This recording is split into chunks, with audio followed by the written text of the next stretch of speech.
Hello అందరికీ. ఇంట్లో పూజ చేసుకున్నారా? ఈరోజైతే శుక్రవారం గదా! మార్నింగ్ అయితే ఇంట్లోనే పూజ చేసుకొని ఇప్పుడైతే టెంపుల్‌కైతే వెళ్తున్నాము. శుక్రవారం అంటే నార్మల్‌గా అమ్మవారి టెంపుల్‌కైతే వెళ్తారు. మేము గూడా మహాశక్తి టెంపుల్‌కైతే వెళ్తున్నాము. కరీంనగర్‌లో ఉంది.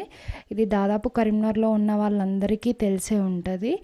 టెంపుల్ అయితే చాలా అద్భుతంగా ఉంటది. అలాగే శుక్రవారం గూడా రద్దీ ఎక్కువగానే ఉంటది. ఒకటి నగ్నూర్‌లో ఫేమస్ అయిన దుర్గామాత ఆలయము, అలాగే మహాశక్తి టెంపుల్. చాలా బావుంటాయి ఈ 2 టెంపుల్. ప్రతి ఒక్కరు గూడా వెళ్ళే ఉంటారు, విజిట్ చేసే ఉంటారు. సో, నేనైతే దర్శనం వీడియో అయితే చూపించలేకపోయాను.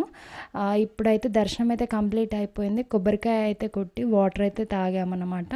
సో, కాసేపు అలా కూర్చొని కొబ్బరికాయ తింటూ చాలామంది వచ్చారు. హోమాలు గూడా చేశారు. చాలా రద్దీ అయితే ఉంది. నా వీడియో నచ్చినట్టయితే thank you for watching and